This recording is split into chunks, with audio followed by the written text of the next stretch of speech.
बिस्मिल्लाहिर्रहमानिर्रहीम। आज का लेक्चर है motion of charge particle in a magnetic field. ये मैग्नेटिक फील्ड यूनिफॉर्म भी होगा और नॉन यूनिफॉर्म भी होगा। यूनिफॉर्म और नॉन यूनिफॉर्म दोनों मैग्नेटिक फील्ड के अंदर हम चार्ज पार्टिकल की मोशन को स्टडी करेंगे और इनसे रिलेटेड जो एप्लीकेशंस हैं उनको भी हम देखेंगे। आज के लेक्चर के कंटेंट्स में शामिल हैं motion of charge particle in a uniform magnetic field, motion of charge particle in a non-uniform magnetic field, earth has magnetic mirror or magnetic bottle, Van Allen radiation belts, southern and northern lights और आखिर में bubble chamber के बारे में पढ़ेंगे। Motion of charge particle in a uniform magnetic field, एक uniform magnetic field हमने setup किया है जो कि इनटू द प्लेन है। ये क्रॉस आपको नज़र आ रहे हैं, ये जो क्रॉस हैं ये इंडिकेट कर रहे हैं कि magnetic field into the plane यहाँ पे सेटअप है।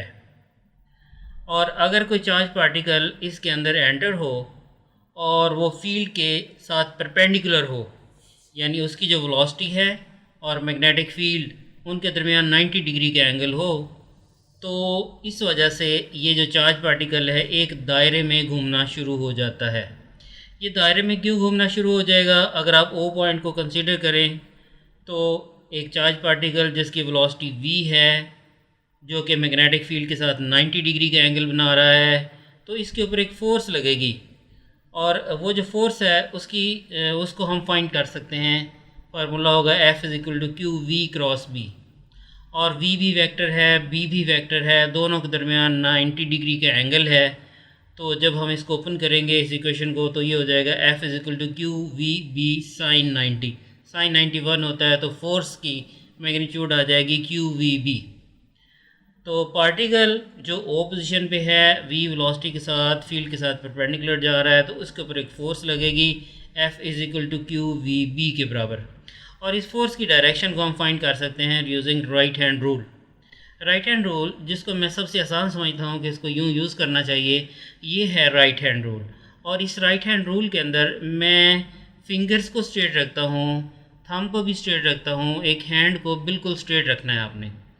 और ये जो आपकी फिंगर्स हैं ये मैग्नेटिक फील्ड को इंडिकेट कर रही होंगी और थंब वेलोसिटी की डायरेक्शन को इंडिकेट करेगा, और ये जो पाम है ये फोर्स की डायरेक्शन को इंडिकेट करेगा। अब आप देख सकते हैं V, B और F तीनों के दरमियान 90 डिग्री का एंगल है। हाथ को आपने बिल्कुल स्ट्रेट रखना है, फिंगर्स को आपने कर्व नहीं करना, स्ट्रेट रखनी है। अगर आप अपने राइट हैंड को ओ पोजीशन पे लेके आएँ, आपकी फिंगर्स इनटू द प्लेन हो और थंब आपका वेलोसिटी की डायरेक्शन की तरफ हो, तो आप देखेंगे कि आपकी जो पाम है उसकी डायरेक्शन यूँ होगी, अपवर्ड होगी, और फोर्स जो है वो अपवर्ड होगी। तो पार्टिकल जो है, जो कि पॉजिटिव चार्ज पार्टिकल है, वो दायरे में घूमना शुरू हो जाएगा। जब वो पी पॉइंट पर पहुंचेगा तब भी आप देखें, राइट हैंड रूल लगा के देखें, तो फोर्स की direction toward the centre of the circle होगी। इसी तरह जब चार्ज पार्टिकल एस पोजीशन पे पहुंचेगा, यहाँ पे आप दोबारा राइट हैंड रूल लगा के देखें, जो वेलोसिटी है वो टेंजेंट के साथ होगी, और राइट हैंड रूल लगाएंगे तो फोर्स की डायरेक्शन जो है वो toward the centre of the circle होगी। तो एक चार्ज पार्टिकल जब एक मैग्नेटिक फील्ड में एंटर होता है और मैग्नेटिक फील्ड के साथ 90 डिग्री का एंगल बनाता है, तो इसके ऊपर एक मैग्नेटिक फ़ोर्स लगती है और उस मैग्नेटिक फ़ोर्स के नतीजे में ये एक दायरे में घूमना शुरू हो जाता है। और इसकी एग्जांपल आप देख सकते हैं यहाँ भी कि यहाँ पे हेल्महोल्ट्ज़ कॉइल हैं जो मैग्नेटिक फील्ड को प्रोड्यूस कर रहे हैं। कॉइल्स के अंदर जब डीसी करंट फ्लो करता है तो उसके इनसाइड मैग्नेटिक फील्ड स्ट्रॉन्ग और यूनिफॉर्म हो जाता है। तो इन कॉइल्स के दरमियान इस तरह करंट फ्लो कर रहा है कि magnetic field into the plane लग जाता है, और इन कॉइल्स के दरमियान मैग्नेटिक फील्ड सेटअप हो गया है इनटू द प्लेन। तो यहाँ पे इंडिकेट कर रहा है, क्रॉस का निशान है, क्रॉस का निशान इंडिकेट करता है कि मैग्नेटिक फील्ड की डायरेक्शन इनटू द प्लेन है। यहाँ भी क्रॉस के निशान लगे हुए हैं, तो क्रॉस का निशान इंडिकेट कर रहे हैं कि magnetic field into the plane है। तो इस रीजन के अंदर magnetic field into the plane है। यहाँ पर एक इलेक्ट्रॉन गन है। जब इलेक्ट्रॉन्स की बीम मैग्नेटिक फील्ड के साथ परपेंडिकुलर एंटर होती है, तो इस इलेक्ट्रॉन बीम के ऊपर फोर्स लगेगी और फोर्स के नतीजे में ये इलेक्ट्रॉन बीम एक दायरा बनाएगी जो कि विजिबल होगा, जिसको हम देख भी सकते हैं। तो इस इलेक्ट्रॉन बीम को विजिबल बनाया गया है ताकि हम देख सकें कि चार्ज पार्टिकल जो है वो वाकई दायरे में घूम रहे हैं। एक चार्ज पार्टिकल जो कि perpendicular to the magnetic field enter होता है, तो वो एक दायरे में घूमना शुरू हो जाता है। अगर आप वर्क डन कैलकुलेट करना चाहते हैं by the magnetic force that is being applied on this particle, तो वो वर्क डन ज़ीरो होगा, क्योंकि वर्क का फार्मूला होता है W=F.S और ये खुलेगा F/s cos थीटा। और यहाँ पे जो एंगल है वेलोसिटी चूँकि टेंजेंट के साथ है, वेलोसिटी की भी वही डायरेक्शन होगी जो डिस्प्लेसमेंट की डायरेक्शन है। तो डिस्प्लेसमेंट और फोर्स के दरमियान एंगल है 90 डिग्री और cos 90 ज़ीरो होता है, तो वर्क डन इसका ज़ीरो हो जाएगा। तो work done by magnetic force on this charge particle is zero. Work done zero है, लिहाजा ये वेलोसिटी की मैग्नीट्यूड चेंज नहीं कर सकता। जो मैग्नेटिक फोर्स है ये वेलोसिटी की मैग्नीट्यूड को चेंज नहीं कर सकती, अलबत्ता ये वेलोसिटी की डायरेक्शन को ज़रूर चेंज कर सकती है। तो अगर वेलोसिटी की डायरेक्शन चेंज हो रही है, वेलोसिटी की मैग्नीट्यूड चेंज नहीं हो रही, सिर्फ वेलोसिटी की डायरेक्शन चेंज हो रही है, तो हम कह सकते हैं कि ये जो motion of charge particle in magnetic field है, ये motion of charge particle with constant speed है। ये जो मोशन ऑफ चार्ज पार्टिकल है इसे हम कह सकते हैं ये कांस्टेंट स्पीड के साथ है। और ये चार्ज पार्टिकल है, पॉजिटिवली चार्ज पार्टिकल है। अगर ये पॉजिटिवली चार्ज पार्टिकल है तो ये एंटी क्लॉकवाइज घूमेगा इस सिचुएशन के अंदर। और अगर हम यहाँ पे नेगेटिव चार्ज पार्टिकल रख दें, यानी इलेक्ट्रॉन्स रख दें, और इलेक्ट्रॉन्स इसी वी स्पीड के साथ एंटर हो इसी मैग्नेटिक फील्ड के अंदर, तो ये एंटी क्लॉकवाइज की बजाय ये क्लॉकवाइज में घूमना शुरू कर देगा। राइट हैंड रूल हम लगा सकते हैं। Motion of charge particle is always motion with constant speed, ये हम पहले ही कह चुके हैं। ये जो फिनोमेना आप देख रहे हैं कि चार्ज पार्टिकल मैग्नेटिक फील्ड के अंदर एंटर होता है तो वो घूमना शुरू कर देता है, ये जो बेसिक प्रिंसिपल है, ये छोटा सा जो फिनोमेना है, ये बहुत सारे डिवाइसेस की कोर के अंदर इस्तेमाल हो रहा है। मसलन कुछ पार्टिकल एक्सेलरेटर्स होते हैं जो पार्टिकल्स को एक्सेलरेट करते हैं, और पार्टिकल्स एक्सेलरेटर में एक साइक्लोट्रॉन है, पार्टिकल एक्सेलरेटर है जो प्रोटॉन्स को एक्सेलरेट करने के लिए यूज़ होता है, जो प्रोटॉन्स की बीम बनाने के लिए यूज़ होता है, उसे हम साइक्लोट्रॉन कहते हैं। एक और पार्टिकल एक्सेलरेटर है जिसे हम कहते हैं बीटाट्रॉन, और ये बीटाट्रॉन इलेक्ट्रॉन बीम को, इलेक्ट्रॉन्स को एक्सेलरेट करने के लिए, इलेक्ट्रॉन्स को इनर्जाइज करने के लिए, इलेक्ट्रॉन की हाई एनर्जी बीम बनाने के लिए इस्तेमाल होता है बीटाट्रॉन। इसी तरह जो साइक्लोट्रॉन है ये प्रोटॉन्स की बीम बनाने के लिए, प्रोटॉन्स को हाई एनर्जी प्रोवाइड करने के लिए इस्तेमाल होता है। बीटाट्रॉन इलेक्ट्रॉन्स की बीम बनाने के लिए या इलेक्ट्रॉन्स को हाई एनर्जी प्रोवाइड करने के लिए हाई एनर्जी फिजिक्स के अंदर इस्तेमाल होते हैं। ये पार्टिकल एक्सेलरेटर जो हैं, साइक्लोट्रॉन, बीटाट्रॉन वगैरह, हाई एनर्जी फिजिक्स के अंदर इस्तेमाल होते हैं, जहाँ पे हम एलिमेंट्री पार्टिकल्स को स्टडी करते हैं। एक और डिवाइस होता है जिसके अंदर ये मैकेनिज़्म यूज़ होता है, उसे हम कहते हैं मैग्नेट्रॉन। ये मैग्नेट्रॉन इलेक्ट्रोमैग्नेटिक वेव्स को जनरेट करता है, और इलेक्ट्रोमैग्नेटिक वेव जनरेटर मैग्नेट्रॉन जिसको हम कहते हैं माइक्रोवेव ओवन के अंदर भी इस्तेमाल होता है, और रडार सिस्टम के अंदर भी इस्तेमाल होता है। रडार के अंदर भी इलेक्ट्रोमैग्नेटिक वेव्स प्रोड्यूस की जाती हैं, और उन इलेक्ट्रोमैग्नेटिक वेव्स की जो फ्रीक्वेंसी होती है ये वही फ्रीक्वेंसी है जिस फ्रीक्वेंसी के साथ पार्टिकल इस मैग्नेटिक फील्ड के अंदर रिवॉल्व करता है, उसी फ्रीक्वेंसी की इलेक्ट्रोमैग्नेटिक वेव्स जनरेट होती हैं। चूँकि ये पार्टिकल एक दायरे में घूम रहा है, आप देख रहे हैं, तो जब बॉडी दायरे में घूमती है तो यकीनन उसको सेंट्रीपिटल फोर्स की ज़रूरत होती है, और सेंट्रीपिटल फोर्स का फार्मूला होता है mv²/r। ज़रा आप सोचें कि इस पार्टिकल को कौन सेंट्रीपिटल फोर्स प्रोवाइड कर रहा है जिसकी वजह से ये पार्टिकल दायरे में घूम रहा है। तो यकीनन मैग्नेटिक फोर्स ही है जो इसको नेसेसरी सेंट्रीपिटल फोर्स प्रोवाइड कर रही है। और मैग्नेटिक फोर्स को हम पहले फाइंड कर चुके हैं इस सिचुएशन के अंदर, वो होती है F=qvb। यही F=qvb necessary centripetal force provide कर रही है इस पार्टिकल को, और ये पार्टिकल दायरे में घूम रहा है। तो ये दोनों फोर्सेस आपस में बराबर हैं, हम कह सकते हैं qvb=mv²/r। आप इसको थोड़ा सा रीअरेंज करें तो r का फार्मूला आ जाएगा, रेडियस जो है वो होगा mv/qb। एक फार्मूला होता है v=r ओमेगा, ओमेगा=v/r। ये एंगुलर वेलोसिटी है, ओमेगा=v/r, और यहाँ पर आप r की वैल्यू पुट कर दें तो ओमेगा की वैल्यू आ जाएगी qb/m। और एक फार्मूला और होता है ओमेगा=2πf, और यहाँ से f=ω/2π। ओमेगा की वैल्यू qb/m को आप यहाँ पर पुट करें तो आपके पास आ जाएगा 1/2π qb/m। और ये जो f है इसे हम कहते हैं साइक्लोट्रॉन फ्रीक्वेंसी।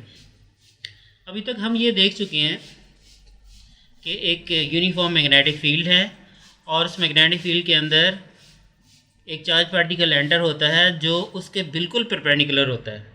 तो अगर तो चार्ज पार्टिकल बिल्कुल परपेंडिकुलरली एंटर हो तो वो दायरे में घूमना शुरू हो जाता है, जैसे ये फिगर है, इस फिगर को हम जान चुके हैं।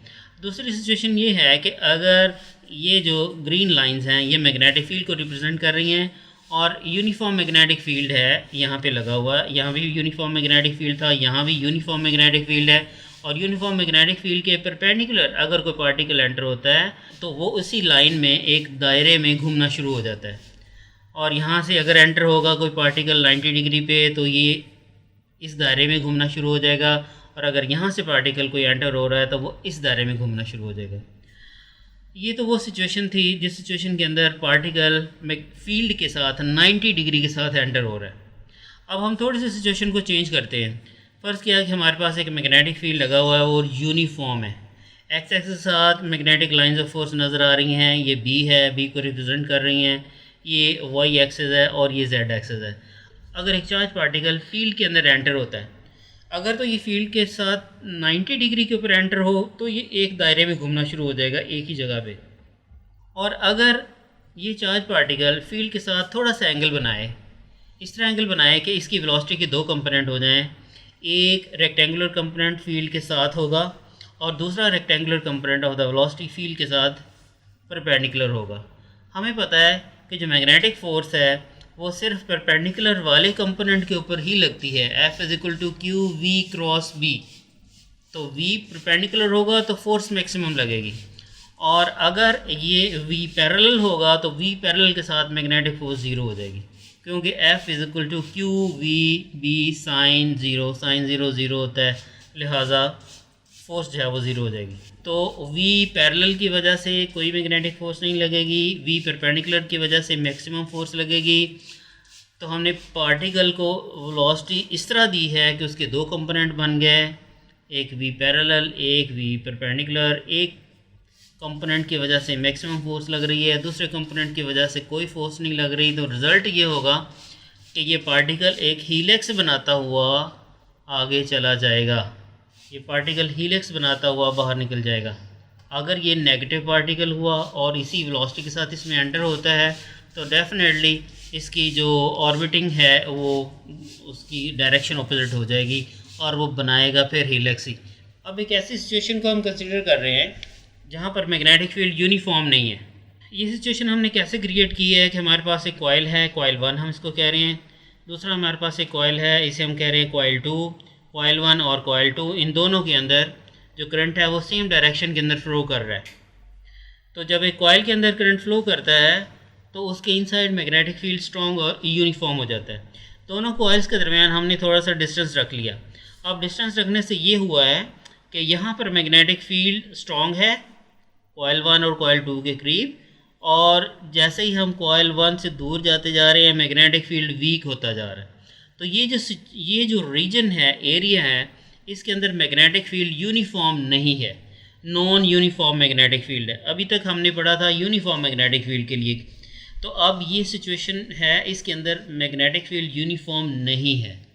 मैग्नेटिक फील्ड कॉइल के करीब स्ट्रॉन्ग है, यहाँ पर magnetic lines of force close हैं, और जैसे हम कॉइल से दूर जाते जा रहे हैं मैग्नेटिक लाइंस ऑफ फोर्स के दरमियान डिस्टेंस बढ़ता जा रहा है, लिहाजा यहाँ पर मैग्नेटिक फील्ड जो है वो वीक है और कॉइल्स के करीब मैग्नेटिक फील्ड स्ट्रॉन्ग है। अब इस सिचुएशन के अंदर अगर कोई पार्टिकल इसमें एंटर होता है, अगर वो पार्टिकल फील्ड के साथ 90 डिग्री के साथ एंटर होता है तो वो वहीं पर एक दायरे में घूमना शुरू हो जाएगा, चाहे ये पोजीशन हो या इसके सेंटर वाली पोजीशन हो या कॉइल 2 के करीब हो। अगर ये 90 डिग्री के साथ एंटर होता है तो वो उसी तरह दायरे में घूमता रहेगा उसी पोजीशन के ऊपर।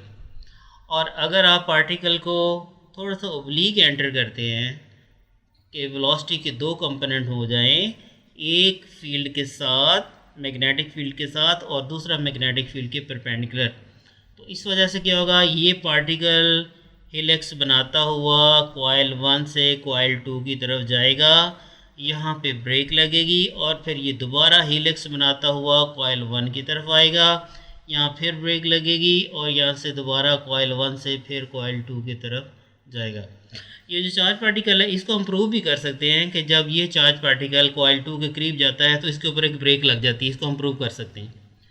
और जब कॉइल 2 से दोबारा हेलिक्स बनाता हुआ कॉइल 1 की तरफ आएगा तो यहाँ भी ब्रेक लग जाती है, इसको भी हम प्रूव कर सकते हैं।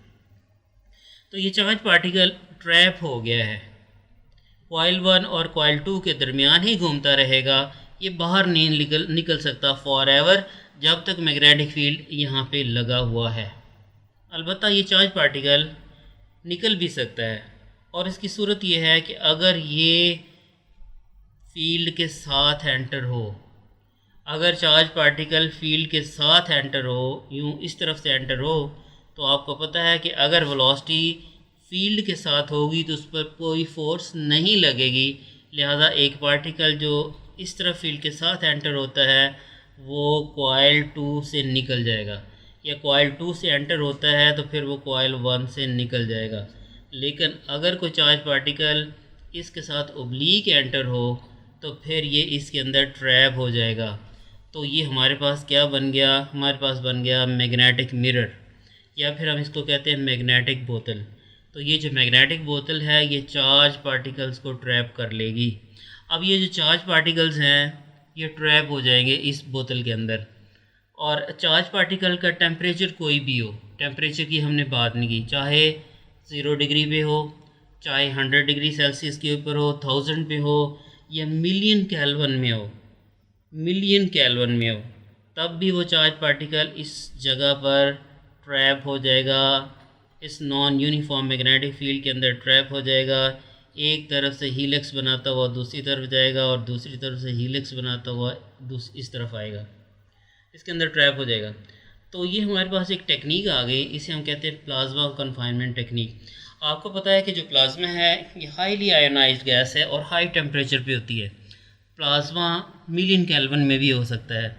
तो मिलियन केल्विन के प्लाज्मा को कन्फाइन करने के लिए, रोकने के लिए, एक जगह पे रोकने के लिए, ठहराने के लिए हमारे पास कोई ऐसा कंटेनर है नहीं। और अगर किसी हाई टेम्परेचर गैस को किसी कंटेनर के अंदर डाल देंगे तो कंटेनर की वॉल्स मेल्ट हो जाएंगी और वो पार्टिकल वहाँ से निकल जाएगा। तो हमारे पास एक टेक्निक आ गई कि हम नॉन यूनिफॉर्म मैग्नेटिक फील्ड लगाते हैं और इस नॉन यूनिफॉर्म मैग्नेटिक फील्ड के अंदर प्लाज्मा को कन्फाइन कर सकते हैं। और ये प्लाज्मा कन्फाइनमेंट टेक्निक है कि यहाँ पर हाई एनर्जी, हाई टेम्परेचर वाले चार्ज पार्टिकल्स को आप यहाँ पर रोक सकते हैं by making a magnetic mirror और मैग्नेटिक बोतल। तो अगर हम गौर से देखें तो हमारा जो अर्थ है वो भी एक मैग्नेटिक बोतल बनाती है, एक मैग्नेटिक मिरर बनाती है, क्योंकि अर्थ के पोल्स के ऊपर मैग्नेटिक फील्ड स्ट्रॉन्ग है और इक्वेटर पे जाके मैग्नेटिक फील्ड वीक आ जाता है। तो एक पोल और दूसरा पोल, दोनों पोल्स के दरमियान मैग्नेटिक फील्ड यूनिफॉर्म नहीं है, तो नॉन यूनिफॉर्म मैग्नेटिक फील्ड बन जाएगा। हमारी अर्थ एक मैग्नेटिक बोतल बन जाएगी। अपर एटमॉस्फेयर से चार्ज पार्टिकल एंटर होते हैं ताकि वह ज़मीन तक पहुंच, अपर एटमॉस्फेयर से चार्ज पार्टिकल शावर होते रहते ऑल द टाइम, और वो चार्ज पार्टिकल ज़मीन तक नहीं पहुंच सकते। ज़मीन के नॉन यूनिफॉर्म मैग्नेटिक फील्ड की वजह से वो चार्ज पार्टिकल्स ट्रैप हो जाते हैं, और वो जहाँ पे ट्रैप हो जाते हैं उन्हें बेल्ट्स हम कहते हैं। उन बेल्ट्स बनेंगी, पॉजिटिव चार्ज पार्टिकल वाले एक बेल्ट में होंगे, नेगेटिव चार्ज पार्टिकल वाले दूसरे बेल्ट के अंदर होंगे, और इन बेल्ट्स को हम कहते हैं वैन एलन बेल्ट्स या वैन एलन रेडिएशन बेल्ट्स। तो चार्ज पार्टिकल ज़मीन के ऊपर अगर वो फील्ड के साथ एंटर होंगे तो फिर वो ज़मीन तक पहुंच सकेंगे, अर्थ तक पहुंच सकेंगे, वरना वो चार्ज पार्टिकल नहीं पहुंच सकते। इस फिगर में आप देखें हमारे पास ये अर्थ है, और अर्थ का ये देखिए नॉर्थ पोल है, ये साउथ पोल है। यहाँ पर आप देख सकते हैं magnetic lines of force close हैं, मैग्नेटिक फील्ड यहाँ पर स्ट्रॉन्ग है, यहाँ पर भी मैग्नेटिक फील्ड स्ट्रॉन्ग है, और इक्वेटर पे जाएंगे तो यहाँ पर लाइंस दूर दूर हैं, मैग्नेटिक फील्ड वीक है। तो अर्थ का जो मैग्नेटिक फील्ड है वो नॉन यूनिफॉर्म मैग्नेटिक फील्ड है। अब सन से जो रेडिएशंस आ रही हैं या अपर एटमॉस्फेयर से जो रेडिएशंस आ रही हैं, तो जैसे ही हमारे एटमॉस्फेयर के अंदर एंटर होती हैं तो ये ऐसे हीलिक्स बनाती हैं और ये घूमना शुरू हो जाती हैं। एक पोल से दूसरे पोल की तरफ जाएंगे और दूसरे पोल से दोबारा पहले पोल की तरफ आएंगे, नॉर्थ से घूमेंगी हेलिक्स बनाती हुई साउथ पे चले जाएंगी, साउथ से हेलिक्स बनाती हुई दोबारा नॉर्थ पे चले जाएंगी, और जितने पार्टिकल्स शावर हो रहे हैं वो सारे के सारे ज़मीन के गिर्द घूमते रहेंगे, लेकिन वो ज़मीन की सरफेस के ऊपर नहीं पहुंच सकते। और पार्टिकल सिर्फ एक ही सूरत में ज़मीन तक पहुंच सकते हैं कि अगर वो पोल से एंटर हों, तो पोल से, क्योंकि पोल्स के साथ उसकी जो वेलोसिटी है वो 0 डिग्री बना रही है, और जब मैग्नेटिक फील्ड के साथ पार्टिकल एंटर होता है तो फिर उसके ऊपर मैग्नेटिक फोर्स नहीं लगती, फिर वो यहाँ से एंटर हो सकता है। इस फिगर में आप देख सकते हैं ये वही ज़मीन है, अर्थ है, इसमें नॉर्थ पोल दिखाया जा रहा है, ये साउथ पोल है, और ये आपको रेडिएशन बेल्ट्स दिखाई जा रही हैं। और अगर आप देखें तो ये बेल्ट हैं जिसमें इलेक्ट्रॉन्स हैं, सारे के सारे ट्रैप हैं, इस तरफ से हीलिक्स बनाते हुए इधर जाते हैं, इधर से हीलिक्स बनाते हुए इधर आते हैं। और दूसरा जो अंदर वाला एक और बेल्ट है ये प्रोटॉन्स का बेल्ट है। चूँकि दोनों के मैसेज में फ़र्क है, लिहाजा उनकी जो ट्रैजेक्टरीज़ हैं उनके अंदर भी फ़र्क है। तो अपर एटमॉस्फेयर से जितने पार्टिकल्स एंटर होते हैं वो सारे के सारे ज़मीन के गिर्द घूमना शुरू हो जाते हैं और हीलिक्स बनाते हुए नॉर्थ से साउथ की तरफ जाते हैं और साउथ से नॉर्थ की तरफ जाते हैं। प्रोटॉन्स के लिए और बेल्ट होगी जो ज़मीन के करीब होगी, और इलेक्ट्रॉन्स के लिए और बेल्ट होगी जो ज़मीन से थोड़ा सा फासले पे होगी। तो ये जो रेडिएशन बेल्ट्स हैं ये सबसे पहले जेम्स वैन एलन ने डिस्कवर की हैं 1958 के अंदर, और इसी के नाम की मुनासबत से हम इनको वैन एलन रेडिएशन बेल्ट्स कहते हैं। और ये ज़मीन से कितना दूर है, 640 किलोमीटर पे ये प्रोटॉन्स वाली बेल्ट शुरू हो जाती है, और ये फिर आखिर तक जाएगी 58,000 किलोमीटर तक जाएगी इलेक्ट्रॉन्स की बेल्ट तक। तो इसका जो डिस्टेंस है वो 640 किलोमीटर से लेके 58,000 किलोमीटर तक जाएगा। और मैंने आपको बताया था कि चार्ज पार्टिकल सिर्फ एक ही सूरत में ज़मीन तक पहुंच सकते हैं कि अगर चार्ज पार्टिकल्स पोल से एंटर हों तो, क्योंकि पोल के ऊपर मैग्नेटिक फील्ड की डायरेक्शन और वेलोसिटी की डायरेक्शन एक ही हो गई, लिहाजा मैग्नेटिक फोर्स नहीं लग सकती। तो पोल्स के ज़रिए चाहे नॉर्थ पोल हो चाहे साउथ पोल हो, चार्ज पार्टिकल जो है वो एंटर हो सकते हैं। तो जैसे ये चार्ज पार्टिकल नॉर्थ पोल और साउथ पोल की तरफ एंटर होंगे तो एटमॉस्फेयर के साथ फ्रिक्शन की वजह से वो बर्न कर जाएंगे, आग लग जाएगी उनको, वो जल जाएंगे और वहाँ से मुख्तलिफ़ किस्म की रोशनियाँ निकलेंगी डिफरेंट टाइप की। तो जैसे चार्ज पार्टिकल नॉर्थ पोल पर और साउथ पोल से एंटर होते हैं ज़मीन तक पहुँचने के लिए, तो उसमें से लाइट्स निकलती हैं जिन्हें हम कहते हैं नॉर्दर्न लाइट्स या फिर साउदर्न लाइट्स, या फिर उसका दूसरा नाम है अरोरा बोरियलिस। ये डिफरेंट कलर्स की होती हैं। तो एक बात तो यहाँ से कंफर्म हो रही है, ये लोग जाते हैं नॉर्थ पोल के ऊपर और साउथ पोल के ऊपर लोग जाते हैं और ये नज़ारा देखते हैं। तो आप भी इसको देख सकते हैं, थोड़ा सा गूगल करके देखें तो आपको बहुत सारे इमेजेस जो हैं कलरफुल नज़र आएंगे। यहाँ से ये देखते हुए ये जो लाइट्स हैं ये डिफरेंट कलर्स की निकलती हुई आपको नज़र आ रही हैं। एक तो ये कंफर्म हो गया कि अपर एटमॉस्फेयर से चार्ज पार्टिकल हमारे एटमॉस्फेयर के अंदर एंटर हो रहे हैं और ज़मीन तक पहुँचने की कोशिश कर रहे हैं। तो नेचर ने एक नॉन यूनिफॉर्म मैग्नेटिक फील्ड ज़मीन के साथ एसोसिएट करके हमें इन हार्मफुल चार्ज पार्टिकल से बचा लिया है। और फिर इसका जो मैग्नेटिक फील्ड है ज़मीन का, ये आपको पहले भी मैंने बताया था कि ये परिंदों के लिए या इंसेक्ट्स के लिए नेविगेशन के तौर पे भी काम करता है। लास्ट में हम ये देखेंगे कि हमारे पास एक बबल चैम्बर है। इस बबल चैम्बर के अंदर लिक्विड हाइड्रोजन मौजूद है। ये जो ब्लैक सा रीजन दिखाया हुआ है इसमें लिक्विड हाइड्रोजन मौजूद है, और इसमें मैग्नेटिक फील्ड भी लगाया हुआ है और magnetic field into the plane है, और ये क्रॉस दिखाया जा रहा है। क्रॉस का मतलब है कि यहाँ पे magnetic field into the plane लगा हुआ है। और अगर इस चैम्बर के अंदर कोई हाई एनर्जी गैमा रे टकराए इस चैम्बर के किसी हाइड्रोजन एटम के साथ, और हाइड्रोजन एटम के अंदर एक ही इलेक्ट्रॉन है, वो एक इलेक्ट्रॉन को नॉकआउट करेगी और ये फास्ट मूविंग इलेक्ट्रॉन इस मैग्नेटिक फील्ड में मूव करना शुरू हो जाएगा। तो जब ये फास्ट मूविंग इलेक्ट्रॉन्स जब मैग्नेटिक फील्ड के साथ जो कि परपेंडिकुलर लगा हुआ है मूव करेगा, तो उसके ऊपर एक मैग्नेटिक फ़ोर्स लगेगी और मैग्नेटिक फ़ोर्स की वजह से ये स्ट्रेट लाइन में मूव नहीं करेगा, बल्कि ये एक कर्व के साथ मूव करता हुआ बाहर निकल जाएगा। और जब ये इलेक्ट्रॉन यहाँ से मूव करेगा तो अपना एक विजिबल ट्रैक भी बनाएगा और साथ में पड़े हुए हाइड्रोजन के दूसरे एटम के साथ टकराएगा और उसकी वेलोसिटी आहिस्ता आहिस्ता कम होती जाएगी। और इसके इम्पैक्ट के साथ, इसके कोलिजन के साथ जो गामा रेज यहाँ पे टकराई हैं, एक इलेक्ट्रॉन पॉजिट्रॉन पेयर प्रोड्यूस हुआ है। इलेक्ट्रॉन के ऊपर ये स्लो मूविंग इलेक्ट्रॉन होगा और स्लो मूविंग इलेक्ट्रॉन बिल्कुल जैसे ये फास्ट मूविंग इलेक्ट्रॉन जिसने नॉकआउट किया था, जो कि नॉकआउट हुआ था, वो इस तरह दायरे में मूव कर जाएगा। तो ये स्लो मूविंग इलेक्ट्रॉन भी इसी तरह का एक दायरा बनाएगा और आहिस्ता आहिस्ता इसकी स्पीड कम होती होती ये रुक जाएगा। और दूसरा, इसके अंदर जो पेयर के अंदर पॉजिट्रॉन बना है, पॉजिट्रॉन क्या चीज़ है? पॉजिट्रॉन भी एक इलेक्ट्रॉन ही है, लेकिन उसका चार्ज जो है वो पॉजिटिव है। पॉजिट्रॉन और इलेक्ट्रॉन का दोनों का मैस सेम है और चार्ज उल्टा है, एक में पॉजिटिव है एक में नेगेटिव है। तो पॉजिट्रॉन ये जो है ये भी स्लो मूविंग है, डेफिनेटली इसकी जो ऑर्बिटिंग है वो इसके साथ उलट होगी, उलट डायरेक्शन में होगी और ये फिर चैम्बर के दूसरे एटम के साथ टकरा के अपनी एनर्जी कम करता जाएगा और बिल आखिर ये रुक जाएगा। तो मैग्नेटिक फोर्स बहुत इम्पॉर्टेंट हैं। ये इलेक्ट्रॉन और पॉजिट्रॉन दोनों एलिमेंट्री पार्टिकल्स हैं। तो एलिमेंट्री पार्टिकल्स को स्टडी करने के लिए मैग्नेटिक फोर्सेस बहुत इम्पॉर्टेंट रोल प्ले करती हैं।